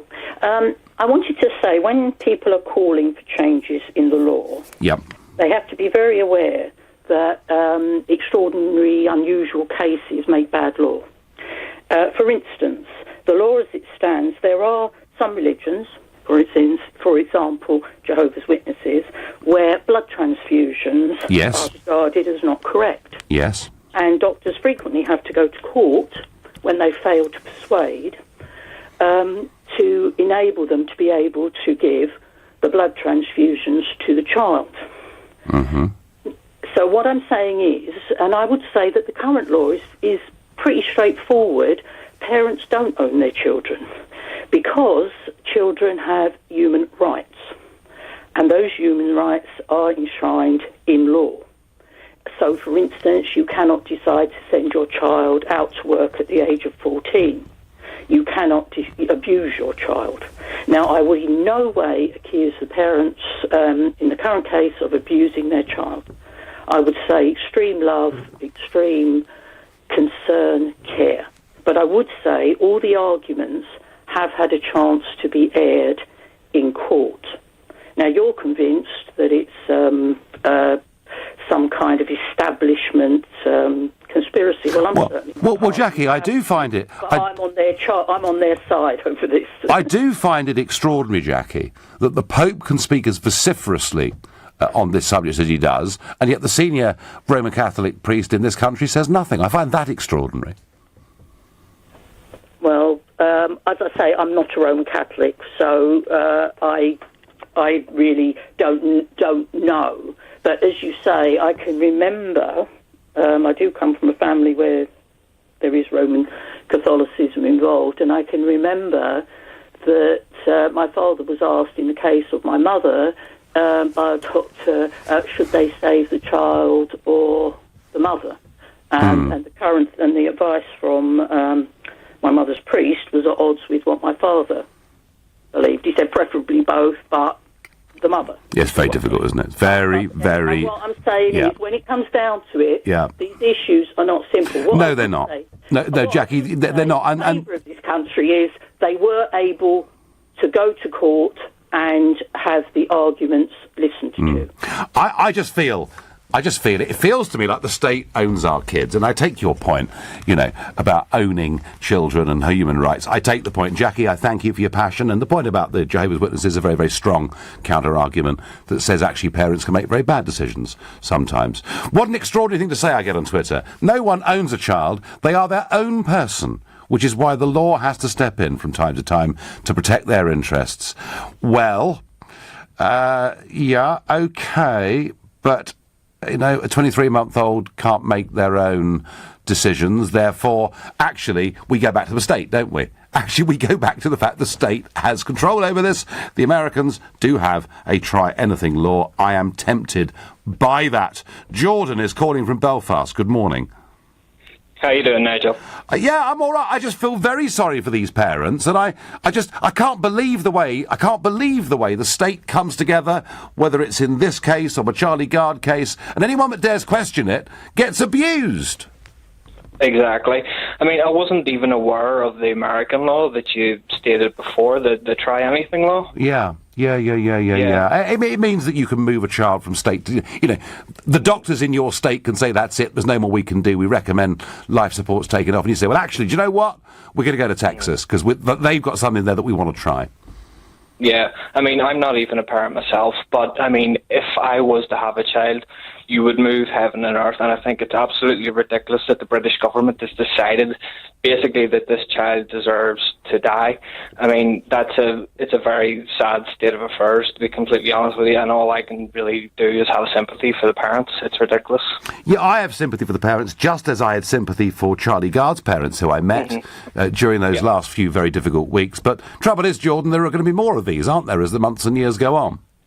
Oh, no, it's not going to stop, especially with, well, I don't know. I'm trying not to be pessimistic, but I don't see a bright side. This is just going to get worse and worse and worse, and especially with the more power that the state has, the worse it's going to get. Jordan, you've summed up my feeling on this. The state has too much power. Thank you. Matt from Sidcup says, it's pretty shameful to be hijacking this case just so you can have a pop at the establishment, as you frame it. Matt, I'm not hijacking this case. I'm being utterly consistent in all of these cases. I think the state has too much power. I think parental rights matter, and I think parental rights have been trampled on in this case, and it's extraordinary, Matt. You know, and I haven't criticised the doctors for their treatment. I've just said that medical science can move at different speeds in different parts of the world. Look, Matt, please, at the Aisha King case from 4 years ago. You know, they were put in prison for taking him off for a new form of treatment that did actually work. And yet when I make this argument, I get told I should face criminal charges by some in the medical profession. The state has too much power, folks. We need some kind of change in the law. I'm not pretending I've got that legislation yet drafted, but I do think we need to have a debate about it. Please agree with that, disagree with that. 0345 6060 973. Rebecca, yet another first-time caller from Southend. Good morning. Good morning. So I'm a paediatric nurse. Aha. I've been a paediatric nurse for the last 5 years. I've worked in big hospitals and smaller ones, so I've seen these situations happen a lot. And I think the problem we're having here is that people are putting these parents' rights above their children's rights. I really sympathise with the parents, I do, and I have a 2-year-old who's just kind of I have a 2-year-old at home who, if she was in the situation, I can't say exactly how. Oh, well, there we are. How I would feel. You gave the prompt, and the listeners all heard. So, however, these children are going through a lot of pain. So, in the Alfie situation, if he was taken to Italy, the invasive procedures that he would have to have would be very painful and would only prolong his life. There is no cure for Alfie. Yeah. So was it right then, Rebecca, and you've got experience of this, was it right then that the parents were stopped from carrying out their wishes? Yes, it was. OK, Rebecca, thank you very much indeed. Rebecca, a paediatric nurse who believes there was no hope at all for little Alfie, and therefore the right decision was made. Medically, that may well be right. I just do not like the power of the state and the way they all club together and nobody is even allowed to criticise. Something wrong there, in my view. You're listening to the Sunday edition of the Nigel Farage Show, exclusive on LBC. It is now 11:30 and time for the news with Philip Chrysikos. 2 women have potentially life-changing injuries after being struck by a car in Newport. It happened in the early hours before the city's first ever marathon. In all, 4 people have been taken to hospital. The car was later found burnt out. Police are looking for the driver. South Korea says North Korea is planning to shut its nuclear testing site next month, and the world will witness it. Officials in Seoul say Pyongyang will invite international experts as well as worldwide journalists to watch the decommissioning and to confirm it. A senior Conservative minister is appealing to its supporters not to abandon the party over the Windrush scandal.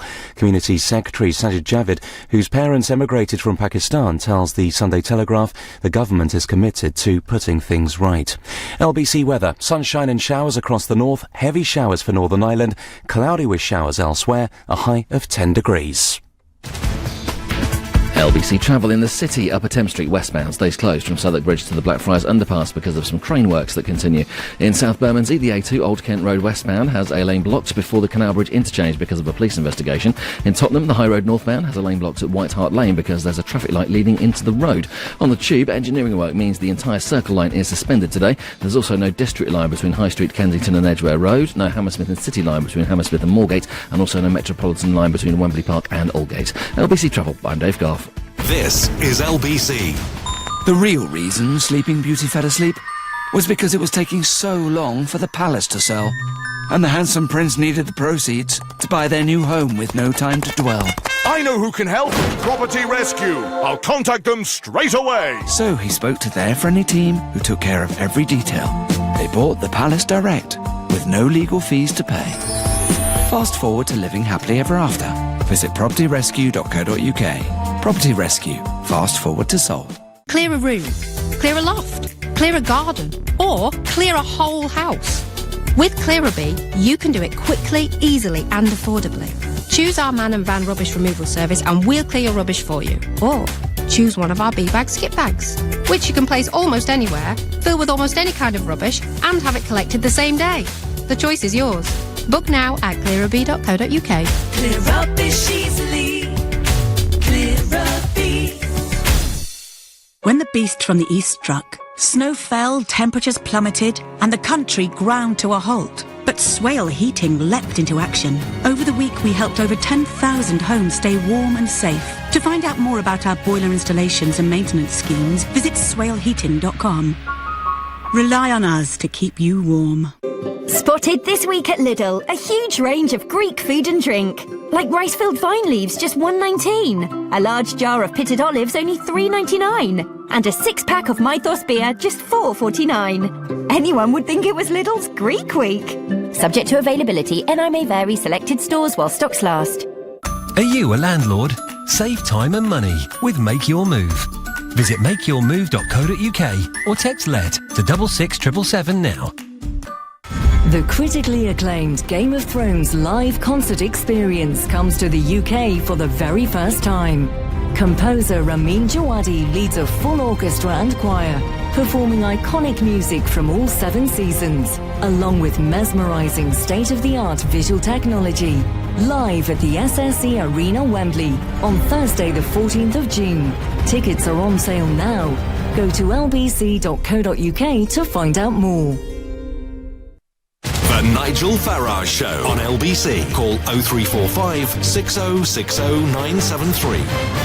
From the Charlie Gard case last year through to the Alfie Evans case this year, I do think that if I was a parent and there was a small chance that there was some other treatment that could be found, I would want to take it. And I bet almost all of you listening to this show would feel the same way. I get by text, Nigel, I'm with you 100%.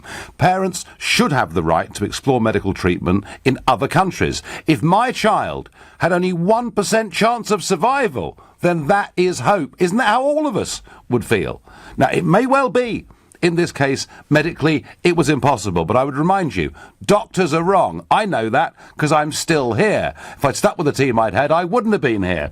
Pauline on Facebook says his parents should have had that choice, even if it didn't work. Linda says it doesn't stop other countries getting help to this country. Linda, you'd have thought so, wouldn't you? But here goes with the Charlie Gard case. He was going to be taken across to a hospital in the Midwest of America to get treatment. He was stopped from doing so. In the end, the Americans said, that's fine, no problem. We'll fly to the UK and administer the treatment here. Oh no, that wasn't allowed because it wasn't a drug already on our registered list. So whichever way you cut this, to try and give people new and experimental treatment, if it comes from overseas, it seems the establishment stops it from happening. And earlier on, caller said it could be the pharmaceutical industry. I don't know.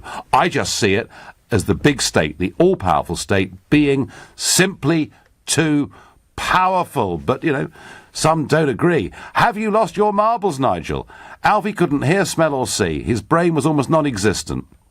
Even if he could be saved, who'd want to be like that? Well, actually, if he felt nothing, then the argument that Karen makes that he was too ill to travel doesn't really apply. If he wasn't feeling anything, what was to be lost by doing it?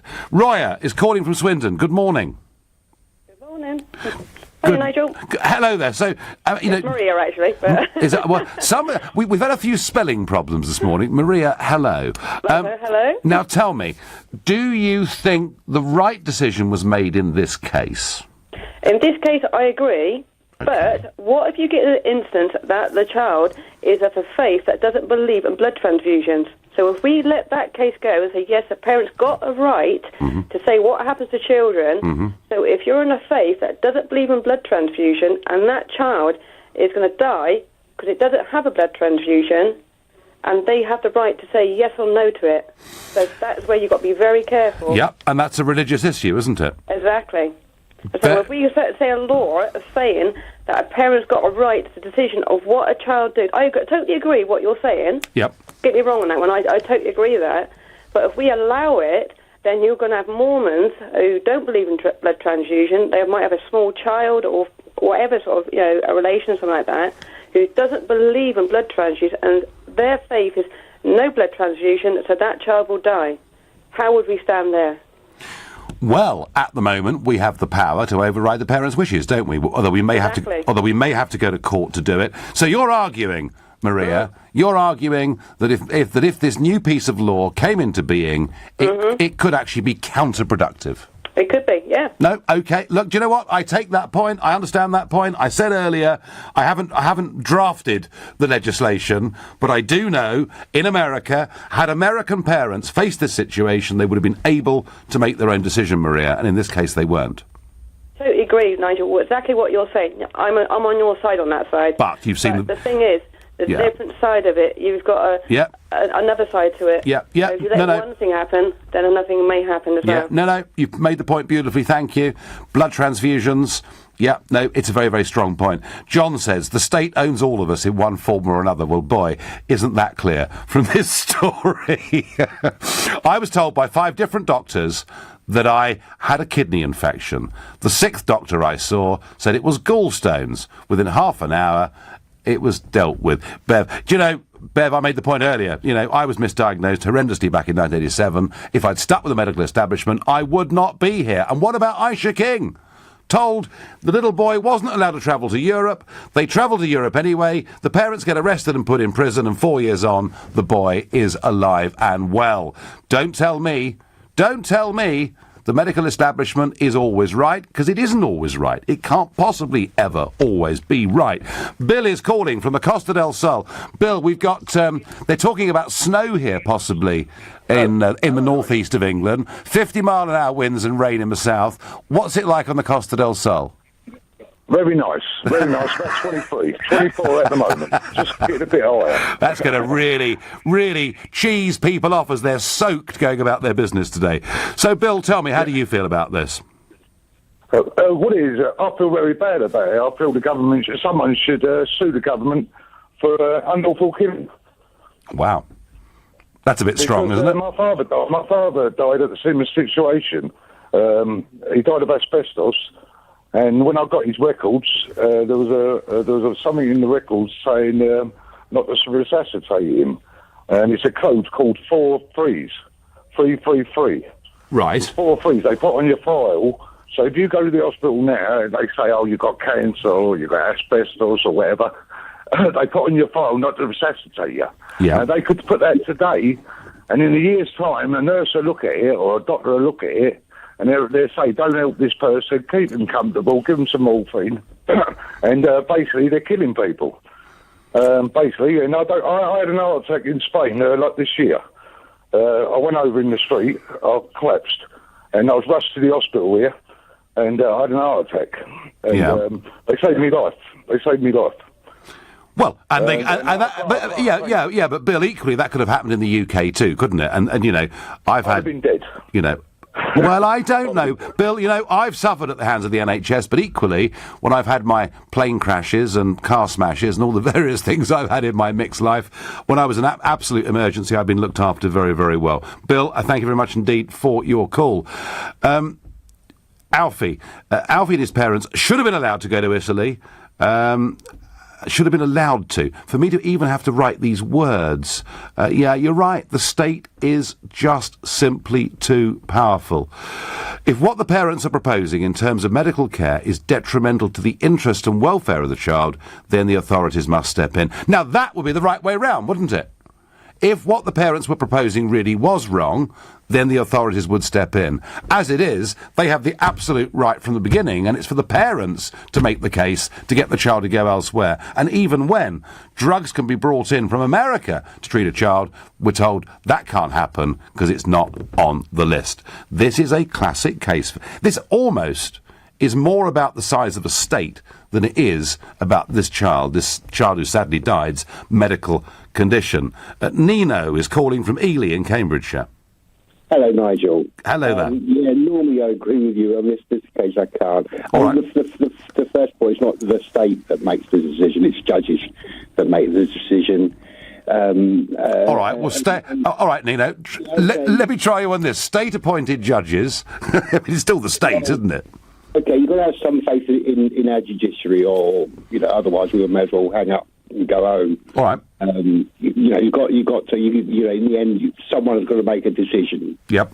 Yeah, and our law works that if no consensus can be made, then it goes to the judiciary, who will make an informed decision in the interest of the child. Yeah, so it's not the state making decisions or doctors making decisions. Isn't really the truth of it that the judges just rubber stamp what the doctors tell them? Well, let's hope not. Let's be kind to them and say they've got to, they show some initiative and actually think about the arguments being made to them. Yeah, you've got to have some faith in the judiciary.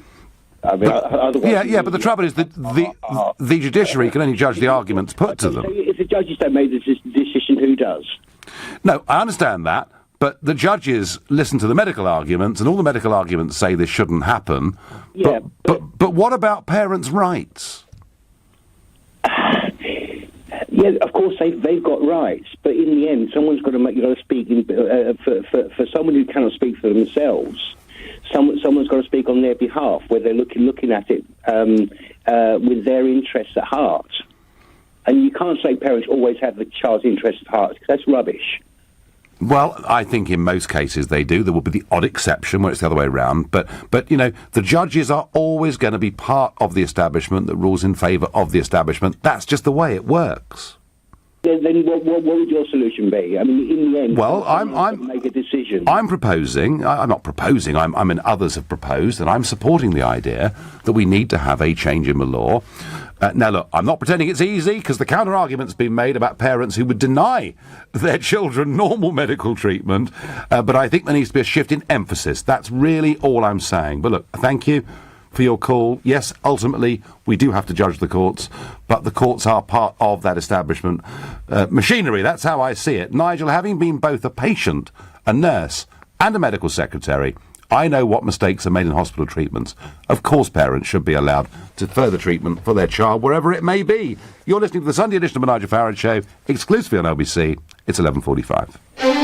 Coming up at 12 on LBC, Majid Noirs. Sainsbury's and Asda are set to merge, which leaves nearly 60% of Britain's grocery market in the hands of supermarkets, including Tesco's.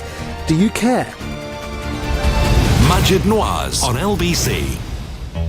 Buying or selling a business is a big step, let's face it.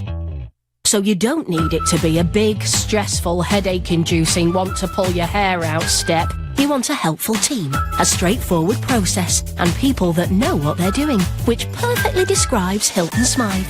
If you're buying, get your dream business anywhere across the UK. And if you're selling, there's loads of reasons you should do it the Hilton Smythe way. See why? Click thehsway.co.uk. Ready for some flower power? At B&Q, do it for less with Easy Grow Geranium 6-pack, 2 for just £10. Plus Miracle Grow 50-litre enriched compost is 3 for £14. And plant food, just £4.7. So for low prices on garden project essentials, you can do it when you B&Q it. Plants, £6.2 each, compost £5.83 each. With Clearabee, getting rid of rubbish is quick, easy and affordable. Clear rubbish easily. Clearabee. To find out more about our boiler installations and maintenance schemes, visit swaleheating.com. Rely on us to keep you warm. Spotted this week at Lidl, a huge range of Greek food and drink. Like rice-filled vine leaves, just $1.19. A large jar of pitted olives, only $3.99.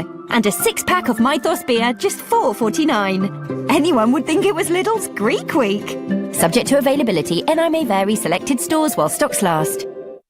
This is LBC, the Nigel Farage Show. Call 0345 6060 973. Text 84850. Tweet at LBC using the hashtag Farage on LBC.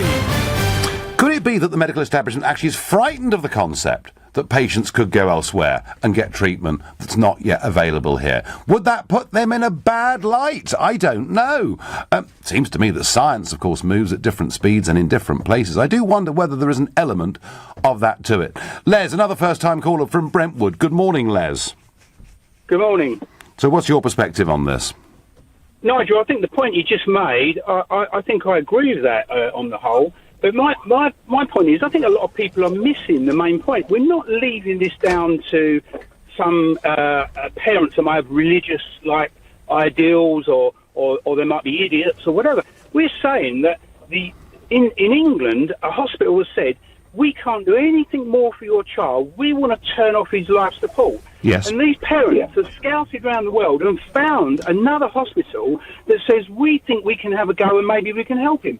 Why the hell can't he be released? Do you know what, Les? That's the most... that, to me, is just good, plain, common sense. I absolutely agree with that. And yet, yeah, we're frightened almost, aren't we, of allowing patients to go abroad and get other treatment. What's wrong with us?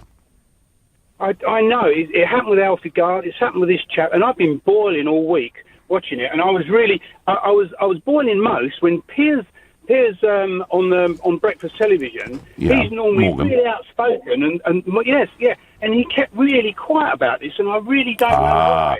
I know why, Les. I know why, Les. Because if you criticise the medical establishment, they're not used to it. You know, you get big TV debate programmes, and something about the NHS comes up, and everyone says the doctors and nurses in the NHS are wonderful. End of conversation, move on. You're not allowed to criticise them at all. And when I criticise them collectively with the big state, I'm told by doctors on Twitter that I should face criminal charges. Maybe Piers didn't want the aggro. And if they could get you into court, they would. And thank Christ that there are people like you that do actually, you stick yourself in front of these problems, even though you might get...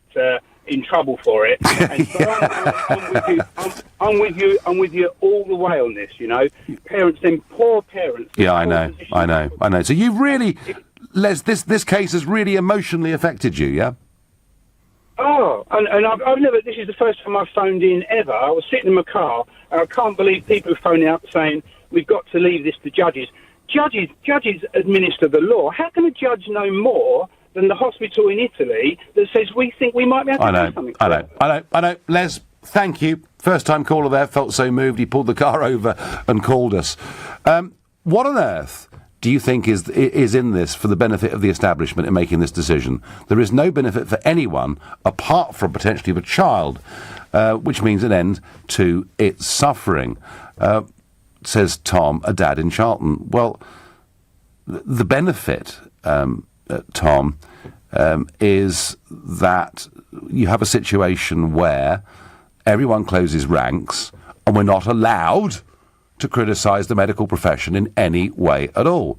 And effectively, if you get thinking like that, you're not in the right place. Everybody, whether we're in a profession, a religion, whatever it may be, we're all open to criticism, and that should absolutely be right. Karen says the right decision at the time was made by the judge, but if it had been earlier, it may have been different. No, Karen, it would have been exactly the same. It would have been exactly the same. If this child was in that state, I don't think any different court judgment would have come from it. Mark is calling from Leeds. Good morning, Mark. Good morning. I just kind of wanted to sort of come against some of the arguments that have been coming up from some of the callers where they're suggesting that this hospital in Italy could have provided treatment. So I work in a cancer centre in Yorkshire. Yes. And the treatment that they were offering in Italy was not treatment, it was just an alternative package of care that would have led to the same outcome in the end anyway. So in terms of offering a last hope, there was, unfortunately in this case, no hope for this particular child. Now, some of the other cases that you've referenced, so I work as part of an oncology unit that are trialling new viruses and bacteria as treatments for cancers. So one of the previous callers suggested that it's all monopoly about the pharmaceutical companies. When we're coming up with new things all the time, it's just that this is the best that we have. Yeah. The argument's made that it's closing ranks and with refusing treatment, and so you gave the example of the Aisha King. I did. The drugs coming over from America. That was the Charlie Gard case, Mark. Yeah. Sorry. Yeah. Of course. Yeah. So it's not that we don't allow new drugs to come over. It's just that it has to go through a process where it's regulated. So even in the Alfie Evans case, there was treatments being offered from China that came from very, very questionable places, and saying that just because it comes from a hospital abroad, then it's better than what we're offering here and has been regulated and has gone through National Institute of Clinical Excellence. Mark, we don't. I don't want to criticise you for the work you do at all. All I've argued is it not possible that medical science and advancements move at different paces in different parts of the world? Of course they do. For example, I mean, I'm not trying to big up the NHS because there are other places that are focusing on other things, and there's some fantastic work going on in Australia at the moment. But some of the treatments that we're using here are groundbreaking and the first places in the world to use them. Yeah. Saying that the Vatican and a hospital in Rome that has been funded by a Christian evangelist American lady who heard about the Alfie Evans case, got in touch with this hospital within the Vatican, and then flew and moved to Liverpool to try and instigate this change and bring up an upswelling of evangelicals in America. That is not going to be the most groundbreaking treatment and hospital in the world. What they were offering is in no way superior to what would have been offered on the NHS or anywhere else in this country. Okay, and Mark, as somebody working in cancer, Aisha King, and I've talked about this already a couple of times, Aisha King, was an 8-year-old boy, and was told, his parents were told not to leave the country, not to go for this alternative proton therapy, and they got put in prison for taking him out of the country. How do you feel about that? Yeah, so I think that whole case was carried out particularly poorly, obviously, and I think the difficulty was with the proton therapy is that there is some reasonably good evidence behind it, but there's also a lot of sort of misinformation surrounding it. So I think in that particular case, things should have been a lot more transparent and thought about it. Because, the difficulty that you have with cancer is that there's over 200 forms of cancer, and one cancer to another could be as different as you and I are from a daffodil. So when people are coming on and saying that there's a cure for cancer and we're hiding it somehow, it's just ridiculous, because one thing wouldn't fix one and the other. So it is very complicated, and I do agree that the Aisha King could have been handled better. But do you understand my argument that parental choice, ultimately, in a free society, is a very important thing? I do and I don't. So, for example, nowadays I predominantly work with adults, but I used to work with paediatrics, and there's such... People cling on to hope. So recently I have a lady who's in her mid-50s, and her son is 27, and she's got end-stage lung cancer. She is expected to pass away within the next month or two, but her son refuses to believe it. And this is a grown man and it's his mother, and it's not a child that we're considering. And often, sadly, people switch off to what they want to hear and what they understand. And I completely sympathise with the plight of the parents wanting to do everything they can, but unfortunately, it reaches a point where the information, the knowledge depth, and what a parent or an individual is willing to accept and take in terms of what they'll accept about the diagnosis, they will make bad decisions because they're constantly under stress and under anxiety and fear. Yeah. No, understood. Listen, Mark, great call and great work you do. Keep doing it, please. Thank you very much indeed. The hospital in Rome was only offering palliative care, and given there was a 0% chance of recovery, I would argue the decision that was made was morally correct, says Jamie from Putney, a point that Mark very much was just making. Clearly, in the Charlie Gard case, that wasn't. This was a supposedly revolutionary new drug that was going to be used. One of the big problems with this debate is you get involved with each individual case, you get a different argument. There was Mark, a cancer expert, agreeing with me that the Aisha King case had been handled badly. So sometimes the emotion of each individual case perhaps makes it more difficult to think about the whole. But the whole is parents need to have more rights than they've currently got. That is what I feel. I wonder what Natasha feels about that. Good morning. Good morning. Well, to be honest, I've been listening to this for a while now in the car, and I can't believe it. I'm honestly so infuriated by the whole thing. And to be honest, to me, it just comes across that this is all about money at the end of the day. Why could this boy have not been flown out? Well, actually, Natasha, money? No. There was a private jet. Ready to take little Alfie from, I guess it would have been Manchester, or perhaps someone even nearer, straight to Rome. The care would have been... Money was not a factor in this at all. This was a decision that had been made, backed up by the courts, with virtually nobody even Cardinal Nichols not supporting the Holy Father, and that was it. And this is what happens in these cases. The medical establishment makes a decision. No one dares ever criticise anything they do, and that's the end of it. I think it's disgusting. And the call that was just last on there, he was talking about different treatments. You know, this treatment might not work for one person, it might work for another person. Well, it's funny how they can sort of pick and choose which cases to use the ideology on. You know, they're still giving children, at the end of the day, chemotherapy that does just as bad things to them as it may do good, but you still do it Well, because there's a chance of saving a life. Yeah. You know, it's look, Natasha, I'm not. You know, I haven't tried to condemn the entire medical profession. Far from it. There's good and bad in the medical profession, as there is in every other walk of life. Natasha, thank you very much indeed for your call. Thank you, all of you, for your calls, and a lot of passion, a lot of emotion. Yeah, you know, I know the chances of that little boy recovering were just about zero, but frankly, I think the way parents actually get treated in these cases, there's something wrong. I would like to see some form of legal amendment. I can't pretend I know exactly what it is. You've been listening to the Nigel Farage Show here on LBC. I'm back tomorrow evening at 7 o'clock. At 3 this afternoon, it's Andrew Castle. But coming up next, it's Majid Nawaz. Thank you, Nigel.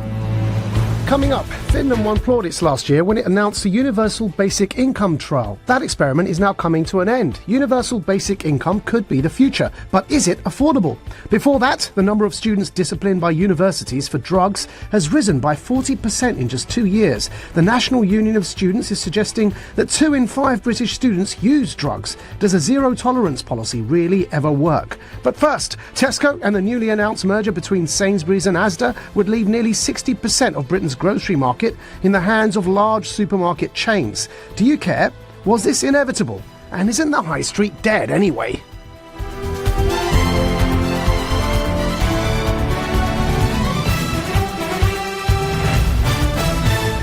On your radio, on your phone, and here. Play LBC. Leading Britain's conversation. This is LBC. From Global's newsroom at 12 o'clock, 4 people have been hurt after a car crashed into a crowd of people, leaving 2 with